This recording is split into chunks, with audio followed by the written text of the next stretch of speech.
నమస్కారం అండి, అందరికీ welcome to my YouTube channel Sri Manju spiritual videos. మనము ఈరోజు శని స్తోత్ర వివరణ భావార్థం తెలుసుకుంటున్నాం కదండి. శ్రీమాత్రే నమః. 13వ శ్లోకము. ప్రసాదం కురుమే దేవా వరార్ది త్వం స్వాగతః ఏవం స్తుతాస్తదా సౌరీర్ఘారాజ్యో మహాబల. భావార్థము: ఓ దేవా, నేను వరం కోరుతూ నిన్ను ఆశ్రయించాను, నాపై దయ చూపించు.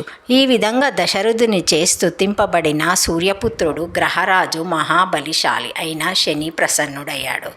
శనిరువాచ: ఓం శం శనేశ్వరాయ నమః. 14వ శ్లోకము. ఆబ్రవీచ్చ పునర్వాక్యం వృష్ణో రోమహతు భాస్కరీం తుష్టాహం తవ రాజేంద్ర స్థానేన సువ్రతః వరం బ్రూహి ప్రదాస్వామి స్వేచ్ఛాయ రఘునందన. భావము: శనిదేవుడు ఆనందంతో రోమము చిత్తుడై ఇలా అన్నాడు: ఓ రాజేంద్ర, ఓ సువ్రత, నీ ఈ స్తోత్రంతో నేను సంతోషించాను. ఓ రఘునందన, నీకు కావలసిన వరము కోరుకో, నీ ఇష్ట ప్రకారము నేను దానిని ప్రసాదిస్తాను. దశరథ ఉవాచ. ఇలా అన్నారు: ఆద్య ప్రభృత్యేతే సౌరేపిడ కార్వేణ కస్యచిత్ దేవాసురహాం శన్యం పశుపక్ష స్మరాభ్యం. భావార్థము: దశరథుడు అన్నాడు, ఓసారి నేటి నుండి దేవతలకు, అసురులకు, మనుషులకు, పశువులకు, పక్షులకు, సరీసృపాలకు ఎవరికీ నీ వల్ల పీడ కలగకూడదు. శనిరువాచ. గృహాంతార్థి గృహా సర్వే గృహ పీడకరా స్మృత ఆదేయం యచితం రాజన్ కించిద్యుక్తం వదామాహయం. 16వ శ్లోకం అయిపోయింది. దాని భావార్థం అండి. శనిదేవుడు అన్నాడు, ఓ రాజా, జీవులను గ్రహించి ప్రభావితం చేస్తాయి కాబట్టి వాటిని గ్రహాలు అంటారు. గ్రహాలు పీడ కలిగించేవిగా చెప్పబడ్డాయి. అందువల్ల నీవు కోరిన వరాన్ని యథాతథంగా ఇవ్వడం సాధ్యం కాదు, కానీ దానికి తగిన ఉపాయాన్ని నేను చెబుతాను. త్వయా ప్రోక్త విధం స్తోత్రం యః పఠిష్యతి మానవ ఏకకాలం ద్వికాలం వహ పీడాయుక్తో భవతి.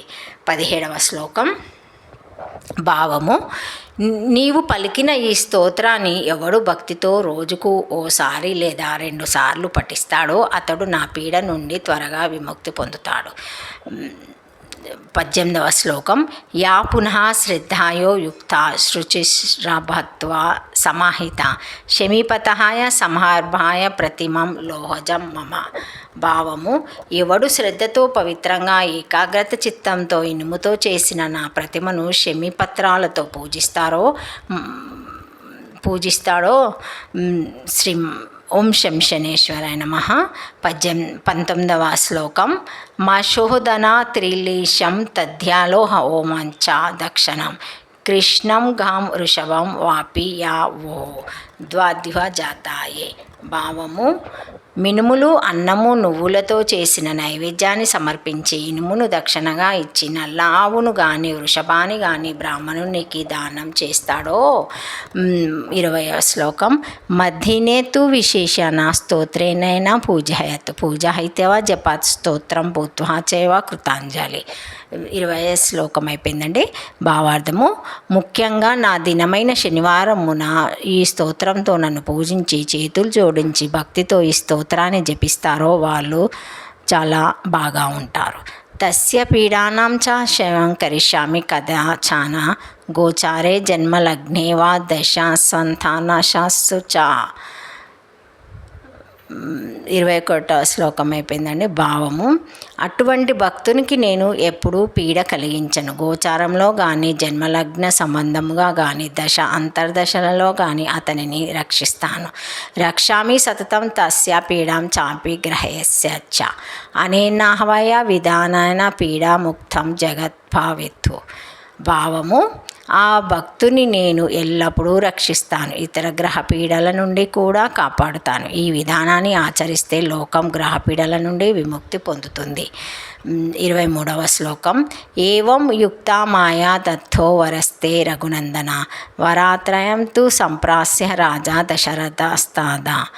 భావము: ఓ రఘునందన, ఈ విధంగా యుక్తమైన రూపంలో నేను నీకు వరమిచ్చాను. ఈ విధంగా వరాలను పొంది దశరథ మహారాజు ఎంతో సంతోషించారు. మేనే కృత మతానం నమస్కృత్య శనేశ్వరం శనినా చాభ్యాం నుచ్చతో రథమారుయాయ వేగవాన్. భావము: దశరథుడు తనను కృతార్థుడిగా భావించి శనీశ్వరునికి నమస్కరించాడు. శనిదేవుని అనుమతి తీసుకొని వేగంగా తన రథాన్ని అధిరోహించాడు. స్వాస్తగతవాన్ రాజా ప్రాప్త శ్రేయో భవే తథా ఏం ఇదం ప్రాతరుద్ధాయ శనివారే స్థాం పటాత్. భావం: రాజు తన స్థానానికి తిరిగి వెళ్ళి శ్రేయస్సు పొందాడు. ఎవడు శనివారమున ఉదయాన్నే లేచి స్తోత్రాన్ని పఠిస్తారో పఠ్యమనహమిదం స్తోత్రం శ్రద్ధాయా శృణోతి చ నరం సహ ముచ్చతే పాపాత్ స్వర్గలోకమహైతే.